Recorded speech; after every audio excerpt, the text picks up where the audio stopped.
பொய்யா கதைகள் எழுதி விட்டு இந்த ஆன்மீகத்துடைய அந்த திசையவே மாத்தி விட்டாங்க. தேவி யானை அப்படின்னா வந்து இந்திரனுடைய யானையோட பேரும் தேவி யானை. பொண்ணுக்கும் யானைக்கும் ஒரே பேர் எவனா வைப்பானா? வள்ளி தேவி யானைன்னு போட்டுருக்குல்ல. வள்ளி எப்பவுமே பச்சை பெயிண்ட்ல தான் அடிச்சிருப்பாங்க. நீங்க போய் பாருங்க. ஏன்னா அவங்க பச்சையா இருந்தாங்களா? இதெல்லாம் வந்து சிம்பாலிக் ரெப்ரசன்டேஷனுங்க.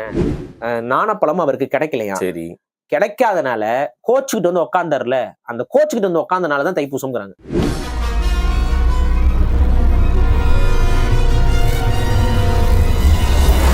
வருண் டாக்ஸ் நேயர்களுக்கு வணக்கம். ஒரு நல்ல நாள் தைப்பூசத்துல வந்து பேசிட்டு இருக்கோம். ஒரு சில வருடங்களுக்கு முன்னாடிதான் வந்து பாத்தீங்கன்னா இந்த அரசாங்க விடுமுறையா வந்து அறிவிச்சிருந்தாங்க. அது வந்து ஒரு நல்ல விஷயம். ஸோ தைப்பூசம் அப்படிங்கிறது நிறைய பேர் வந்து தைப்பூசம் இன்னைக்கு கடந்து போறோம், இன்னைக்கு இது நிகழுது, இந்த மாதிரி நிறைய விஷயங்கள் தெரியுது, முருகருக்காக பண்றோம். ஆனா அதை தாண்டி ஏன் பண்றதுக்கு பின்னாடி என்ன நிறைய பேருக்கு தெரியறது இல்லை அப்படின்னு எனக்கு தோணுச்சு. ஏன்னா எனக்கு தெரியலப்பா, நிறைய பேருக்கு தெரியுமோ என்னவோ. பாரிக்கிட்ட பத்தி கேட்டு தெரிஞ்சுக்கலாம்னு சொல்லிட்டு ஒரு வாரத்துக்கு முன்னாடியே சொல்லிட்டாங்க. ஸோ இன்னைக்கு தைப்பூசத்தை பத்தி தான் தெரியாத தகவல்கள் தெரிஞ்சுக்க போறோம். வணக்கம். வணக்கம். தைப்பூசம் வாழ்த்துக்கள் அப்படி சொன்னா கரெக்டா? ஆமா, தைப்பூச வாழ்த்துக்கள். Okay, right. முதல்ல தைப்பூசம் எதற்கு கொண்டாடுறோம் அப்படிங்கிறது வந்து தமிழ் சமூகத்துக்கே தெரியல. வந்து அடுத்தவனுக்கு தெரியல அப்படின்னா கூட பரவாயில்ல, நமக்கே அது தெரியாத அளவுக்கு. இந்திக்காரன் இந்த ட்ரெஸ் எல்லாம் பார்த்து ஒரு மாதிரி நினைச்சிட்டீங்களா? இல்ல இல்ல, எனக்கு தெரியல. அதுதான் நம்ம ஆட்களுக்கே அது வந்து தெரியாத அளவுக்கு. இன்னைக்கு போய் யாருக்கிட்ட தைப்பூசம் எதுக்கு கொண்டாட போறீங்கன்னு தெரியாது. அது வந்து அது அப்படின்னு அப்படி ஆயிப்போச்சு. அப்ப முதல்ல அதுக்கு ஏன் அப்படி ஆச்சு அப்படின்னா, ஒரு உண்மையான காரணம் இருக்கும். அந்த காரணத்தை மறைக்கிறதுக்கு ஒரு பல பொய்யான காரணத்தை அவங்க உருவாக்குவாங்க. அந்த பொய்யான காரணத்தை கேட்டு கேட்டு கேட்டு எது உண்மை எது பொய்ங்கிறது மறக்கடிச்சு போய் அதுக்கப்புறம் ஒரு காலத்துல அதை பத்தி பேசாமே விட்டு அது காணாமையே போயிடும். அப்புறம் அதை கைவிட்டுருவோம். இதுதான் நடந்துகிட்டு இருக்கு தமிழர்களுக்கு. உலகம் முழுக்க தமிழர்கள் வந்து தைப்பூச நிகழ்வுகளை வந்து ரொம்பவே விமர்சையா கொண்டாடுவாங்க. எடுத்துக்காட்டோட பார்க்கணும் அப்படின்னு பாத்தீங்கன்னா மலேசியா நீங்க எடுத்துக்கலாம். அதுக்கப்புறம் வந்து மடகாஸ்கர். இங்க தமிழர்கள் எங்கெங்கெல்லாம் உலகத்துல பரவி வாழ்ந்தார்களோ, அதாவது வெள்ளையர்கள் காலகட்டத்துல எங்கெங்கெல்லாம் போய் குடியமர்ந்தாங்களோ அங்க எல்லாமே வந்து இந்த தைப்பூச விழாக்கள் வந்து ரொம்ப விமர்சையாக கொண்டாடுறாங்க. ஆனா தமிழ்நாட்டுல அதுக்கு அப்படியே ஆல்டர்னேட்டிவா நீங்க அப்ப இலங்கையிலயும் ஈழத்திலயுமே தைப்பூசம் வந்து ரொம்ப நல்லா விமர்சையா கொண்டாடுவாங்க. ஆனா தமிழ்நாட்டுல பொறுத்த வரைக்கும் கோயில்கள் எல்லாம் தைப்பூசம் நிகழ்வு வந்து நல்லா விமர்சையா கொண்டாடப்படும். ஆனா தமிழர்கள் மத்தியில தைப்பூசத்துடைய அந்த அந்த இதை வந்து கொஞ்சம் ஒரு கொஞ்சம் டவுன் பண்ணிருப்பாங்க. காரணம் அதனாலதான் வந்து தமிழ்நாட்டுல அதுக்கு வந்து ஒரு பப்ளிக் ஹாலிடேவே இல்லாம இருந்துச்சு. ஆமா. எப்ப அந்த ஹாலிடே வருதுன்னு பாத்தீங்கன்னா எடப்பாடி பழனிசாமி அவரோட ஆட்சி காலகட்டத்துல அந்த ஹாலிடே வருது. அந்த ஹாலிடேவும் அவரா யோசிச்சுலாம் கொடுக்கல. நாம் தமிழர் கட்சிக்காரர்கள் சீமான் அவர்கள் எல்லாம் வந்து ரொம்ப நாளா பேசிக்கிட்டே இருந்து அதுக்கப்புறம் ஒரு படி மேல போய் அவங்க நேரடியிலே சந்திச்சு ஒரு கோரிக்கை எல்லாம் கொடுத்துட்டு வந்துருக்காங்க. அதெல்லாம் அதுக்கப்புறம் தான் வந்துட்டு தைப்பூச திருநாள் வந்து பப்ளிக் ஹாலிடே, கவர்மெண்ட் ஹாலிடேவா. தமிழர் கட்சிக்கு நன்றி, எடப்பாடி பழனிசாமிக்கு நன்றி, தொடர்ந்து இந்த ஹாலிடே மாத்தி அமைக்காம இருக்க திமுக அரசாங்கத்துக்கு நன்றி, எல்லாருக்கும் நன்றிப்பா. ஆமா. சோ அது வந்து அப்படி கொடுத்துதான் அந்த அப்ப நீங்க ரொம்ப எல்லாருமே கொண்டாடிக்கிட்டு இருக்காங்க, எல்லாருமே ரொம்ப விமர்சையா கொண்டாடுறாங்கன்னா அதுக்கு ஆல்ரெடி பப்ளிக் ஹாலிடேவா வந்திருக்கும். சரி. அப்ப அது ஒரு டோன் டவுன் ஆகி அதனுடைய அந்த விமர்சையாக கொண்டாடி கொண்டு இருந்த தமிழர்கள் குறைஞ்சிருக்காங்க தமிழ்நாட்டுல. ஏன் அப்படிங்கிற ஒரு கேள்வி இருக்குல்ல. ஏன் அப்படி நான் சொல்றேன் அப்படின்னா, தமிழ்நாட்டுல இருந்து போன அத்தனை பேரும் கொண்டாடிட்டு இருக்காங்க. நீங்க பர்மா தமிழர்கள் எடுத்துக்கோங்க, தைப்பூசத்தை வந்து பர்மால எல்லாம் பயங்கரமா கொண்டாடி இருக்காங்க. அதே போல மலேசியா தமிழர்கள் உங்களுக்கே தெரியும், மலேசியால தைப்பூசம் வரும் உங்களுக்கு. சோ தைப்பூசம் அங்க பயங்கரமா கொண்டாடுறாங்க. அதே போல அந்த மொரிஷியஸ் இந்த பகுதி எங்க போனீங்க பாத்தீங்கன்னாலும் தமிழர்கள் பரவி வாழக்கூடிய அத்தனை இடத்திலும் தைப்பூசம் அளவுக்கு அதிகமா கொண்டாடப்படுகிறது.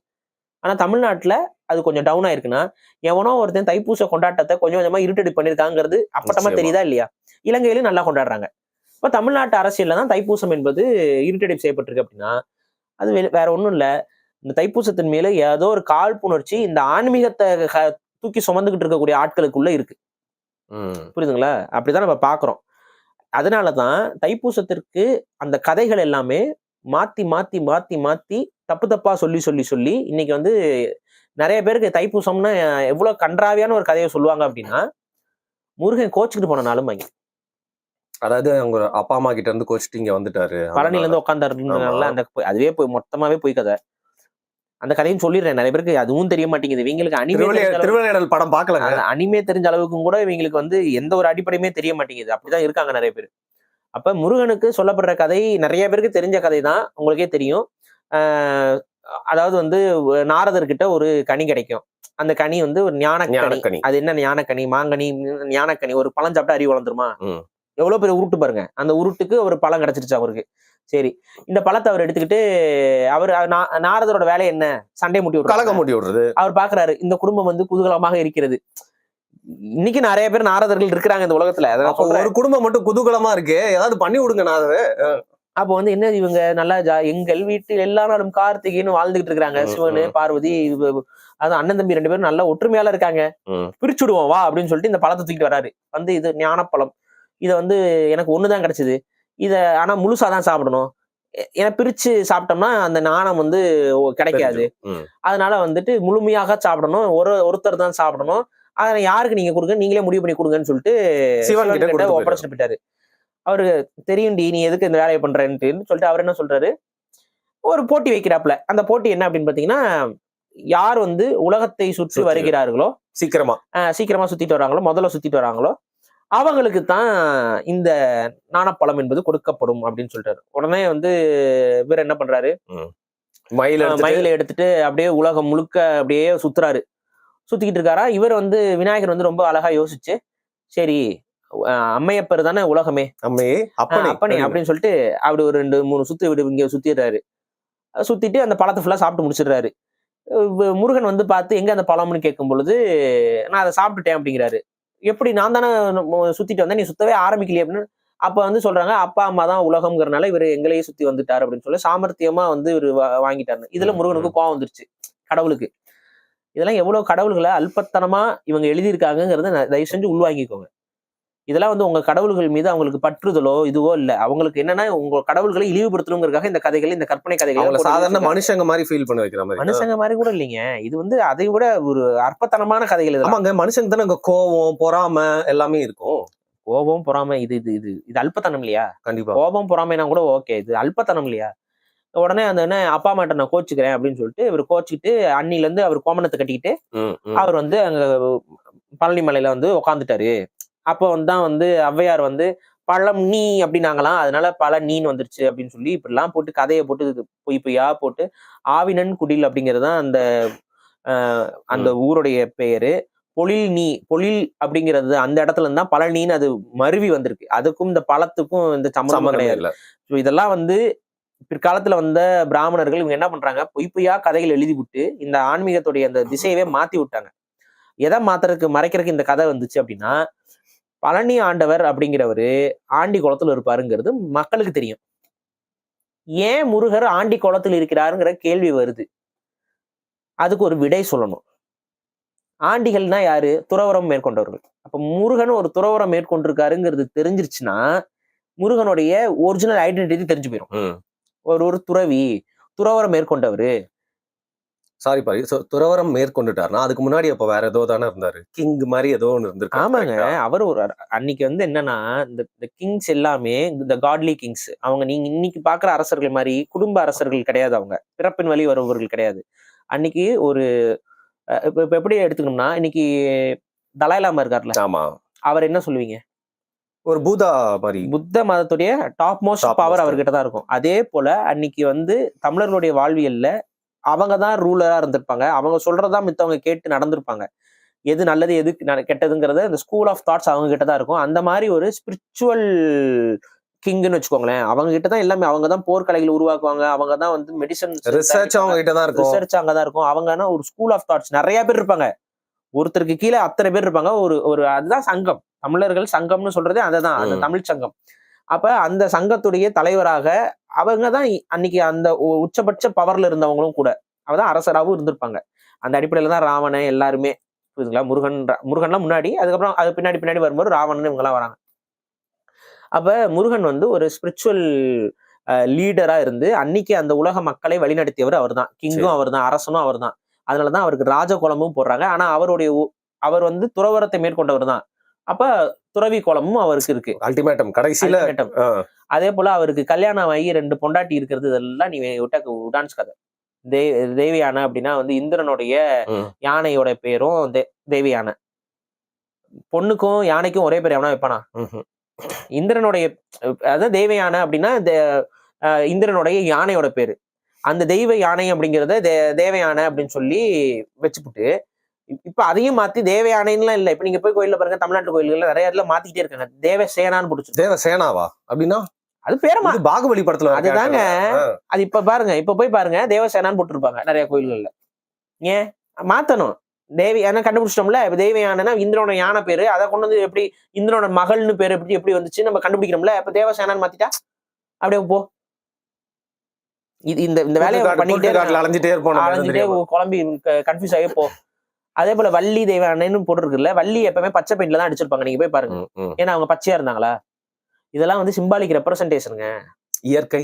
அதுதான் இயற்கையோட இது ஒண்ணும். அந்த அந்த ஆசிவக மரபுல அந்த மனைவிகள்ங்கிறது இந்த இதெல்லாமே வந்து சிம்பாலிக் ரெப்ரசன்டேஷன்.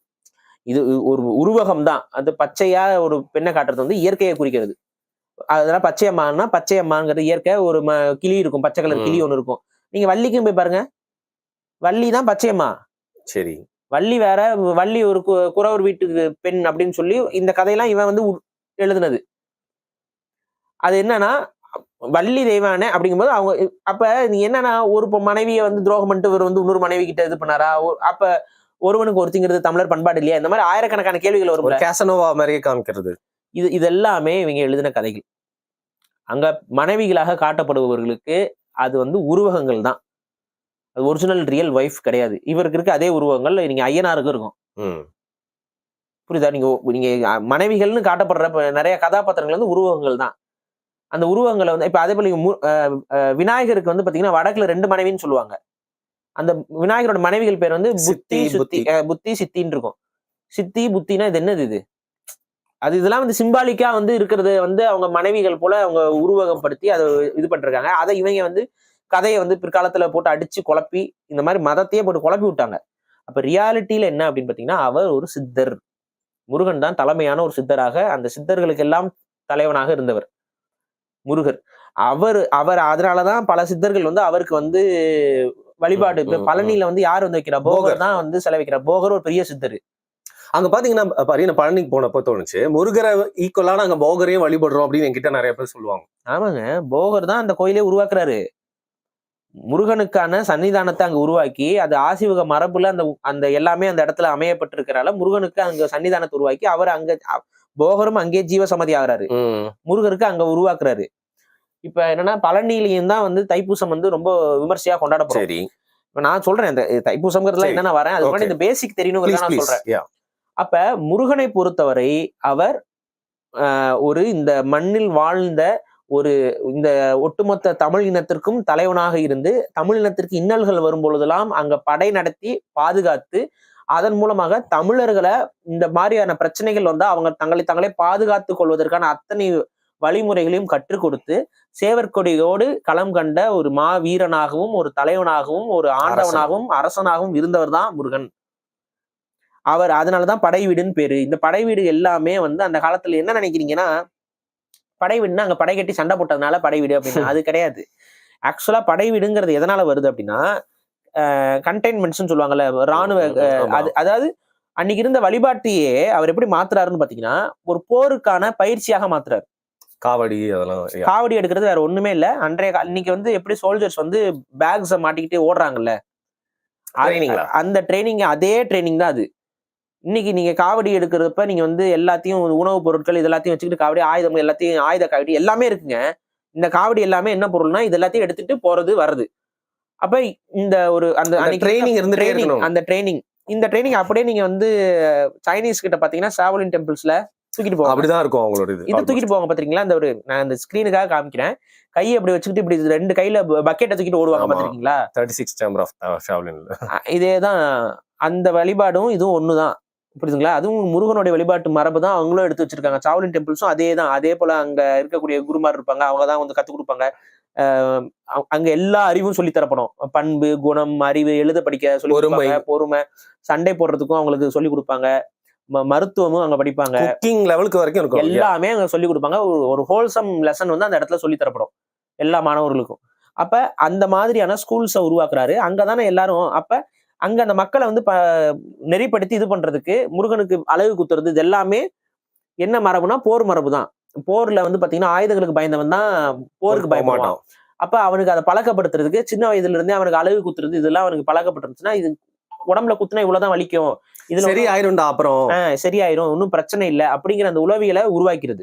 அந்த ஒரு உளவியலை உருவாக்குறது தான் இவங்க இந்த உருவாக்கி இருக்கக்கூடிய இந்த வழிபாட்டு முறை இது மாதிரி இது இது முழுக்க முழுக்க தமிழர்களே அன்னைக்கு இருந்த பகை கூட்டங்களிடம் இருந்து பல இடங்கள்ல சண்டையிட்டு தடுத்து நிப்பாட்டிருக்காரு. அப்புறம் நம்மள அதுக்கு தயார்படுத்துறதுக்கும் அவர் நிறைய நமக்காக பண்ணி நம்மளுக்கு அது மேக்கிங் அஸ் ரெடி. அப்ப எல்லா காலத்திலயும் முருகன் வந்து ஒரு போருக்கான கடவுளாகவும், நம்ம வீரத்திற்கான ஒரு கடவுளாகவும், ஒரு அறத்திற்கான கடவுளாகவும், நம் இனத்திற்கான கடவுளாகவும் நம்ம வந்து தமிழர்கள் வழிபடுறோம். இப்ப முருகன் தான் மொழிக்கு எல்லாத்துக்குமே மூத்தவனாக நம்ம கருதுறது முருகனை தான் கருதுறோம். இந்த அடிப்படையில் என்னன்னா நம் இனத்தின் ஒரு தலைவனாக இருந்து கடவுளாக மாறியவன் முருகன். இதுதான் உண்மையான ஹிஸ்டரி. இந்த வரலாறு உனக்கு தெரிஞ்சுன்னா முருகன் மீது பற்றும் பாசமும் அன்பும் பரிவும் பக்தியும் தானாவே உனக்கு வந்துடும். ஆனா இது உனக்கு வரக்கூடாது, அந்நியப்படுத்து முருகனை அப்படின்னு சொல்லிதான் அந்த அந்நியப்படுத்துற வேலையை தான் இந்த மாதிரி பொய்க்கதைகள் மூலமா ஃபேமிலிக்குள்ள அவரை வந்து 2வது பையனா வச்சு அதுக்குள்ள வந்து தேவையில்லாத பொய்க்கதைகளை போட்டு நிறைய குழப்பத்தை ஏற்படுத்தி அன்னைக்கு இருந்த தமிழர்களை பல பேரை குழப்பி எது உண்மை எது பொய்ங்கிறத திரிச்சு இந்த எல்லாம் நடந்திருக்கு. இதுல தைப்பூசம்னு சொல்றதுக்கு அவங்க கொடுக்குற விளக்கம் என்ன தெரியுமா? அந்த நாணப்பழம் அவருக்கு கிடைக்கலையா, சரி கிடைக்காதனால கோச்சுக்கிட்டு வந்து உட்காந்தாருல, அந்த கோச்சுக்கிட்டு வந்து உட்காந்தனாலதான் தைப்பூசம்ங்கிறாங்க. அது எப்படிங்க ஒரு கொண்டாட்டமா எடுத்துக்க முடியும்? கோச்சிட்டு வந்து உட்கார்ந்தது. கோச்சிட்டு இங்க வந்துட்டார்ல, நம்ம லேண்டுக்கு வந்துட்டாரு, இங்க வந்துருச்சு கொண்டாடுகடே பாகுபலியில வரும்ல டப்பிங்ல, அந்த மாதிரி வந்துருச்சுன்னு சொல்லிட்டு இவங்க வந்து பேசி வச்சிருக்காங்க. ஆனா இது உண்மை அல்ல. ஆக்சுவலா உண்மையாகவே தைப்பூச திருநாள்ங்கிறது என்ன அப்படின்னா, இயற்கையின் அடிப்படையில அதை எப்படி நம்ம மக்கள் நினைவு கூறுறாங்க அப்படின்னா, பூச நட்சத்திரத்துல தை மாசம் வரக்கூடிய அந்த பூச நட்சத்திரத்துல பௌர்ணமி என்னைக்கு வருதோ அதுதான் வந்து தைப்பூச நாள். இப்படிதான் வந்து அவங்க கணக்கெடுப்பாங்க. பூச நட்சத்திரம் வந்துடும் தை மாசம். இந்த இதுல முதல் பௌர்ணமியாக எது வருகிறதோ, முழு நிலவு வருதோ அதுதான் வந்து இந்த நாள்ல. அப்படி என்ன முருகன் பெரிய ஒரு சாதனை செய்தார் அப்படின்னா, அன்றுதான் அவர் ஜீவசமாதி அடைந்தார். முருகன் முழுமையான முக்தி அடைஞ்சு இந்த உலகத்துல இருந்து, இந்த மனித உடலிலிருந்து இறை உடலாக ஒளி உடலாக மாறிய நாள் என்பது அந்த நாள். புரியுதுங்களா? சோ இதுதான் இந்த இதை நினைவு கூறும் விதமாகத்தான் இதே மண்ணில் தோன்றிய மற்றொரு பேர் ஆத்மாவாக இருந்த வள்ளலாருக்கும் தைப்பூசம் சிறந்த நாள். அப்படியா? வள்ளலாருக்கும் அதேதான். அவருக்கும் அது மாதிரி எல்லாம் கொண்டாடுவாங்க. வள்ளலார் வழிபடக்கூடியவங்களுக்கு இந்த தைப்பூச நாள் வந்து எவ்வளவு முக்கியமானதுன்னு போய் கேளுங்க. சோ வள்ளலாரும் தைப்பூச நாள்ல தான் வந்து ஜீவசமாதி அடைஞ்சாரா? வள்ளலாருக்கு தெரிஞ்சிருக்கு முருகன் என்ன நாள்ல இது அவங்க சூஸ் பண்ணி வர்றதுதான். இந்த ஜீவசமாதி அடையிறதுங்கிறது எந்த நாள்ல நம்ம ஜீவசமாதி ஆகணும்ங்கிறது அவங்க முடிவு பண்றதுதான். வள்ளலாரும் அதே நாளில் தான் ஜீவசமாதி ஆகணும். தை மாசம் அந்த பூச நட்சத்திரம் முதல் பௌர்ணமி அன்னைக்குதான் நம்மளும் ஆகணும்ட்டு. ஏன்னா அவருக்கு வள்ளலாருக்கு நன்றாகவே தெரியும் இதே நாளில் ஜீவசமாதி அடைந்தவர் யாருன்னு அவர் நல்லாவே தெரியும். அதன் அடிப்படையில தான் அவரும் இந்த நாள்ல ஆகிறார். சோ முருகன் இந்த உலகத்தில் இருந்து இறைவனாக முழுமையாக மாறிய நாள். அது வரைக்கும் நம்ம கூட இருக்கிறாரு. பிசிக்கல் பிரசன்ஸ்ல முருகன் நம்மோடு இருக்கிற நாள். அன்றைய நாள் தான் முருகன் வந்து அவருடைய உடலில் இருந்து தன்னுடைய அந்த உயிர் என்ற இதை பிரிச்சு முழுமையாக இறைவன் அப்படிங்கிற அந்த இடத்துக்கு போய் இன்னைக்கு இறைவனாக நமக்கு அருள் பாலிக்கக்கூடிய இடத்துக்கு மாறி இருக்கிற நாள் தைப்பூச நாள். இப்ப புரிஞ்சுக்கோங்க, தைப்பூசம் தமிழர்களுக்கு எவ்வளவு முக்கியமான நாள். நமக்காகவே வாழ்ந்து, நம் இனத்திற்காகவே வாழ்ந்து, நம் மொழிக்காகவே வாழ்ந்து, இந்த மக்களின் நலனுக்காகவே வாழ்ந்து, இந்த மக்களை ஒழுக்க நெறியில் வழிகாட்டி, இந்த மக்களுக்காக படை திரட்டி, மக்களுக்காக களம் கண்டு, இந்த மக்களுடைய நல்லாசிக்காகவே இந்த மக்களுடைய ஒவ்வொரு குழந்தையும் இன்னைக்குமே நம்ம முருகனுக்கு, அதாவது நம்ம குழந்தைகளை சின்ன குழந்தையில எழுது படிக்க வரணும் அப்படின்னா வேலை வைத்து நாக்குல வந்து ஓம்னு எழுதுவாங்க. இந்த மரபு நம்ம கிட்ட இருக்கு. அந்த அளவுக்கு நமக்கு கல்விக்கு எவ்வளவு முக்கியத்துவம் கொடுத்திருந்தா அந்த கல்விக்கான அடிப்படையே முருகன் கிட்ட தான் வருது. அவ்வளவு முக்கியமான ஒரு தலைவராக ஒரு கடவுளாக வாழ்ந்த முருகன் நம் மண்ணை விட்டு இந்த பிரபஞ்சத்துக்கு போற நாள் தான் தைப்பூச நாள். அதனாலதான் அவ்வளவு பக்தியோட தமிழர்கள் அந்த நாளை கொண்டாடினார்கள். ஞானம் பெற்று போன ஒருத்தரை ஞானப்பழம் கிடைக்கலன்னு கோச்சிட்டு வந்தாருன்னு சொல்லியிருக்கானுங்கன்னா எவ்வளோ ஒரு வன்மம் இருக்கும். ஆபாச கதை எவ்வளவு வன்மத்தோட இந்த கதைகள் உருவாக்கப்பட்டிருக்குன்னு பாருங்க. ரொம்ப இன்ஜினியரிங் பண்ணி பிளான் பண்ணி இதை உடைச்சிருக்காங்களா பாரு. அதுல அந்த குழு என்னன்னா அந்த நாணப்பழம் கிடைக்காம வந்துட்டாப்ல, அவ்வளவு வன்மத்துல அந்த கதை வருது. இன்ஜினியரிங் பண்ணீங்கன்னா விஸ்டம் கிடைக்காம வந்துட்டாப்ல, விஸ்டம் கிடைச்சு போயிட்டாப்ல, இதுதான் கதை. முழுமையான விஸ்டம் கிடைச்சு அவர் போயிருக்காரு வானத்துக்கு, வானத்துல இருந்து கீழே வந்துட்டாருன்னு கதையை மாத்திட்டான். புரியுதுங்களா? வானத்துல இருந்து கீழே வந்துட்டாருன்னு கதையை மாத்திட்டான். அறிவு கிடைக்காம கீழே வந்துட்டாருன்னு கதையை மாத்திட்டான். அதுக்கு உள்டா தாங்க உண்மையான கதை. உள்டா என்ன, அறிவு பெற்று வானத்துக்கு போயிட்டாரு. இதுதான் உண்மையான தைப்பூசம். இது தைப்பூச நாள் அன்னைக்கு தமிழர்கள் தெரிஞ்சுக்கணும். இதுதான் உன்னுடைய மரபு. கோச்சுக்கிட்டு வந்தவன் முருகன் கிடையாது. உன்னை காக்க பிறந்தவன் முருகன் இந்த மண்ணுல. சும்மா விட்டுறாதீங்க. தைப்பூச திருநாளை எல்லாம் இன்னைக்கு நீ கொண்டாடாம உட்காந்து இந்த வீடியோ பார்த்துட்டு இருந்தேன்னா உடனே போய் முருகனை கும்பிடு. நீ கொண்டாடாம உட்காந்துக்கிட்டு இருந்த அப்படின்னா இந்த வீடியோ பாக்குற காலையில வரும், உடனே போ முருகன் கோயிலுக்கு போ, முருகனை வேண்டிக்கோ. இதுதான் நம்ம இந்த காணொலி மூலியமா என்னால சொல்ல முடிஞ்ச ஒரு கருத்து. தைப்பூசம் என்பது தமிழர்கள் எல்லாரும் கொண்டாடக்கூடிய, எல்லாரும் வழிபடக்கூடிய ஒரு நன்னாளாகத்தான் இதை நீங்கள் கடத்தி வரணும். இந்த பொய் கதைகளை தூக்கி ஓர வச்சிருங்க. உண்மை நான் சொன்னது. இந்த உண்மை உங்களுக்கு உணரும், முருகன் உணர்த்துவான். எனக்கு எப்படி உணர்த்துறாரு முருகன், அதே போல உங்களுக்கு உணர்த்துவார். தேடல் இருந்தா உங்களுக்கு தானாவே அறிவு வந்து சேரும். பழங்களை சாப்பிட்டணும்னு அவசியம் இல்லை. இல்ல உங்களுக்கு தெரிஞ்சு என்ன பண்ணுவாங்க ஜென்ரலா தைப்பூசம் பண்ணி? காவடி எடுக்கிறது, அழகு குத்துறது, முருகன் என்னென்னலாம் நம்மளை செய்யினாரோ அதுதான் செய்வாங்க. குறைந்தபட்சம் நீங்க என்னன்னா அரசிந்தனையோடு, நல்லொழுக்கத்தோடு, இறைவனை மனசுல ஏந்தி நீங்க நல்ல செயல்களில் ஈடுபடுங்க அன்னைக்கு. அவ்வளவுதான் நான் சொல்லுவேன். வழிபாடுங்கிறது அதுதான். அவங்க என்ன பண்ணாங்க, இந்த மக்களுக்கு நல்லது நினைச்சாங்க, எல்லாருக்கும் நல்லது நினைச்சாங்க, எல்லாரும் வந்து நல்லா இருக்கணும்னு நினைச்சாங்க. அதையே நீ வேண்டும் போது அப்படி வேண்டிப்பாரு. உனக்கு ஆண்டவன் எந்த அளவுக்கு துணை நிற்கிறாருன்னு. ஆண்டவா எனக்கு எல்லாம் இதை கொடு, எனக்கு அதை கொடு, எனக்கு இதை விட்டுரு, எல்லாரும் நல்லா இருக்கணும்னு நீ வேண்டிப்பாரு. ஒரு நாள் வேணும்ன்றதோட எல்லாரும் வேண்டிப்பாரு. அதுக்கப்புறம் உன்னுடைய வாழ்க்கை எப்படி மாறுதுன்னு பாரு. வேணும்னு சொல்றது வேண்டுதல் இல்ல, எல்லாருக்காகவும் நீ நினைச்சுப்பாரு, அடுத்தவங்களுக்காக சிந்திச்சுப்பாரு, அடுத்தவங்களோட துயரத்துல பங்கெடுக்கப்பாரு. நிச்சயம் உனக்கு வந்து நம்மளுடைய முன்னோர்களுடைய, முருகன் மட்டும் இல்ல, நமக்கு முன்னோர்கள் சிவன்ல இருந்து எல்லாருமே நம்ம முன்னோர்கள் தான். அந்த அத்தனை முன்னோர்களுடைய ஆசையும் பெற்று உனக்கு அவங்க ஒரு கட்டா உன்னை பாதுகாப்பாங்க. இதுதான் என்னுடைய அனுபவத்தில் நான் உணர்ந்தது. நம்ம உனக்கு வரக்கூடிய அத்தனை துயரத்தையும் அவங்க ஏதாவது ஒரு இல்ல அவங்க பாத்துக்குவாங்க. அவங்க மேல பாரத்தை போட்டு, முருகன் மேல பாரத்தை போட்டு நீ அன்னைக்கு நல்லது செய். முருகன் மேல பாரத்தை போட்டு நீ கெட்டது உன்னால செய்ய முடியாது. ஆண்டவன் மேல பாரத்தை போட்டு பண்ணுன்னு சொல்றாங்கல்ல, அது அப்படிதான். இது நீங்க வேற எதுக்கோ இன்னைக்கு நடக்கிற சூழ்நிலைக்கு சொல்ற மாதிரி இருக்கு. இன்னும் புரியல. இன்னைக்கு இருக்கிற அரசியல் இல்ல, நீங்க முருகனை வச்சுலாம் நீ கலவரத்தை ஏற்படுத்தணும்னு நினைச்சினா நடக்காதுப்பா. விடமாட்டோம்ப்பா. முருகன் வந்து விடமாட்டாரு அதெல்லாம்.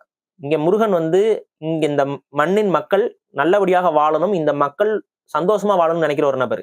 அவர் வந்து இந்த மக்கள் வந்து சண்டை போட்டுக்கிட்டு எல்லாம் வெட்டிட்டு சாகணும்னு நினைக்கிற ஆள் கிடையாது. அதனால இதெல்லாம் வந்து எடுபடாது. நீ வந்து இன்னைக்கு பொய்யா வச்சு ஒரு 10 பேரை கூப்பிட்டு வந்து அவனுக்கு உண்மையான முருக பக்தி இருந்தா தானே வருவேன். முருகன் யாருன்னே அவருக்கு தெரியாது. அவனுக்கு இங்க வந்து இது ஒரு கோயிலான்ட்டு வந்து பார்த்துட்டு உட்காந்துருப்பான். அவனுக்கும் அந்த எல்லாம் இருக்காது. அவன் கண்டிப்பா அதெல்லாம் ரொம்ப நாளைக்கு நீடிக்காது. இவ்வளவுதான் விஷயம். ஓகே, சோ கடைசியா எனக்கு ஒரு விஷயம் சொல்லுங்க. இப்போ ஒரு தெய்வம் அப்படின்ற மாதிரி பார்த்து இந்த கோயிலுக்கெல்லாம் போனா போதும் அப்படின்ற ஒரு வேண்டுதல், அதுக்கப்புறம் அந்த சம்பிரதாயங்களோட நின்றுச்சு. உங்களுக்கு தெரிஞ்சு எவ்வளவு ரிசர்ச் வந்து நடந்துட்டு இருக்கு, குறிப்பா முருகரை பத்தின ரிசர்ச்? ஏன்னா முருகரை பத்தி தனியா ஒரு நாள் நம்ம பேசுவோம், நிறைய பேரோட வேண்டுகோள் இருக்கு, அதை பத்தி நம்ம தனியா ஆரிஜின் ஸ்டோரி அவரை பத்தி இன்னும் நிறைய விஷயங்கள் பேசலாம். ரிசர்ச் வந்து எவ்வளவு இருக்கு, ஒரு ஆர்கியாலஜிக்கலாவும் சரி இல்லைங்க. நான் என்ன சொல்றேன்ல, இங்க வந்து நடந்துட்டு இருக்கா? இப்போ நடக்குது. தமிழ் தேசிய சிந்தனை கொண்டவர்கள், தமிழ் இனத்திற்கு நல்லது செய்யணும்னு நினைக்கிறவங்க நிறைய உண்மைகளை வெளியில கொண்டு வந்து சொல்லிக்கிட்டே தான் இருக்கிறாங்க. ஆனா அதுக்கு நேர் எதிரான கூட்டமும் தமிழ்நாட்டில் செயல்பட்டுக்கிட்டே தானே இருக்கு. நம்ம ஒரு பக்கம் ஆய்வுகள் செய்ய அதுல வந்து இருட்டடிப்பு செய்யற வேலையும், அதுல வந்து அதை வந்து குறுக்கு சால் ஓட்டி அதை கெடுத்து விடுற வேலையும் இங்க தமிழ் சமூகத்துல நடந்து கொண்டே தான் இருக்கு. ஸோ அதை நம்ம வந்து அது ஒரு சண்டை நடந்து முடிஞ்சு அது கையில அதிகாரம் வரும்போது தான் அதெல்லாம் நிறுவ முடியும் வைங்களேன்.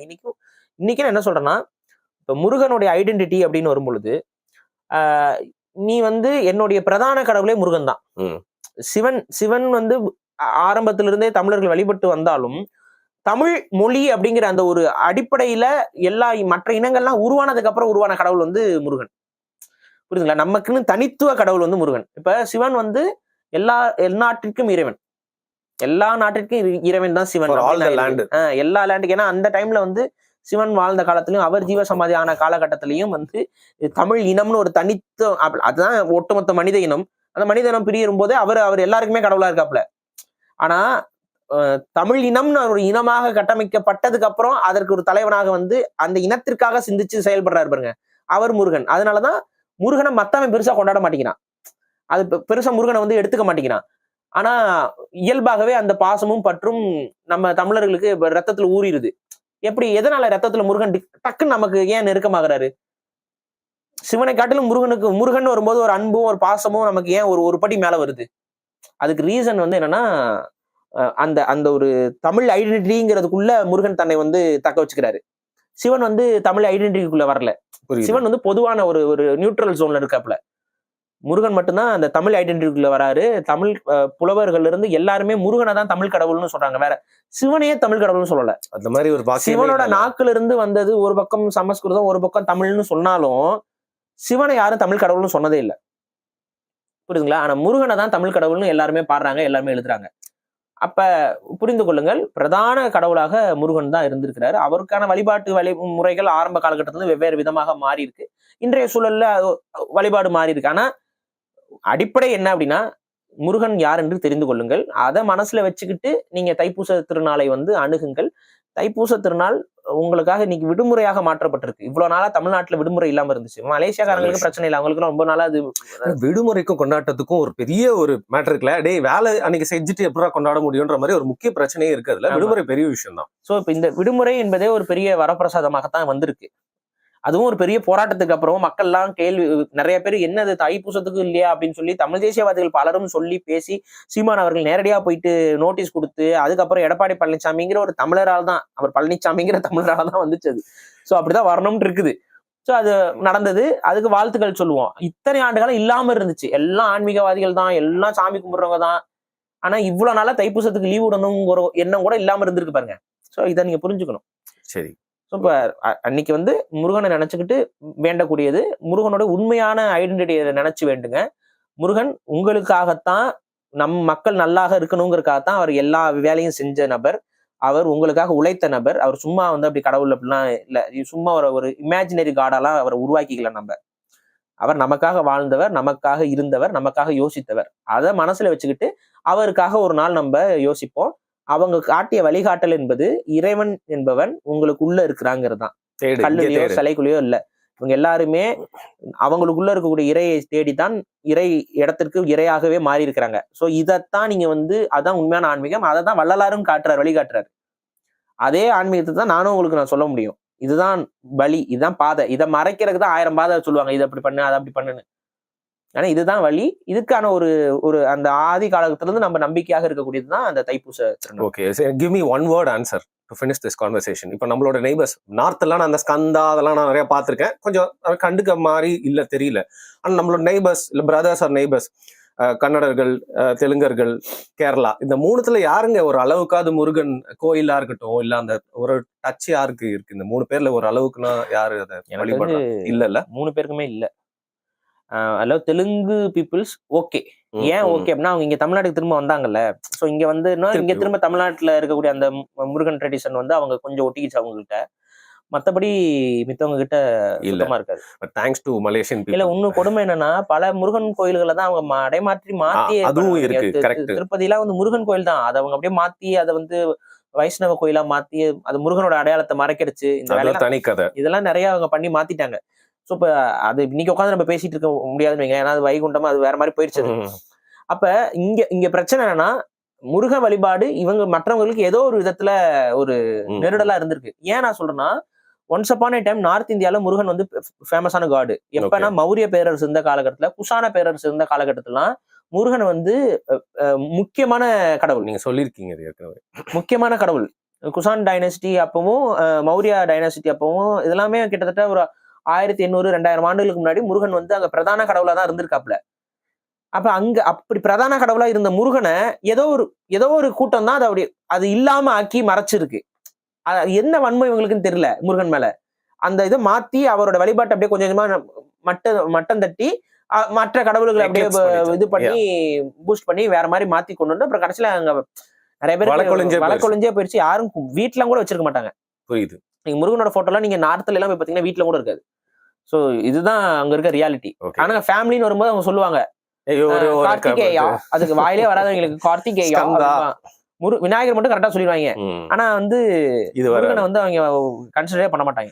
தமிழ் சினிமால எவ்வளவு பாட்டு வந்திருக்கு. ஆனா இன்னைக்கு வரைக்கும் அந்த தைப்பூசத்துக்கு ஒரு பாட்டு அப்படின்னா அந்த மலேசியால அந்த பட்டு கேவ்ஸ்ல அந்த சினிமா பாட்டு தான் சொல்றேன். இது தொடர்ந்து தொட்டு தமிழ்நாட்டை விட்டு தூரம் போயிட்டோம். பட் தமிழ் பண்பாடை விட்டு தூரம் போக கூடாதுன்னு சொல்லிட்டு மலேசிய தமிழர்கள் இதை பெரும்பான்மையா கொண்டாடுறது மிக்க மகிழ்ச்சி. அது தொடர்ந்து தமிழ்நாட்டுக்கும் இந்த தீ இப்ப மலேசிய தமிழர்கள் ஒரு படி அவங்க இருக்கிறதுலே பெரிய முருகன் சிலையை நிறுவனாங்க. இப்ப நம்ம ஆளுங்க சேலத்துல நிறுவாங்க. இப்ப போட்டி இப்ப நீ என்ன பண்ற, நீ இன்னும் பெருசா ஒரு சிலையை கட்டுறாங்க, அப்படி ஆக உன்னை பார்த்து நாங்க திரும்ப இன்னொரு பெரிய சிலையை கட்டுவோம், நீ பெரிய ஆளா நான் பெரிய ஆளவா, போட்டி போடுவோம். இப்படியே போட்டி போட்டுனாச்சு முருகனை போய் சேர்ப்போம். ரைட். வேற வழி இல்ல. மிக்க நன்றி பாருங்க. கண்டிப்பா. தைப்பூசம் வந்து நான் வார்த்தையே கேள்விப்பட்டிருக்கேன், அதுக்கு பின்னாடி இவ்வளவு விஷயங்கள் இருக்கு.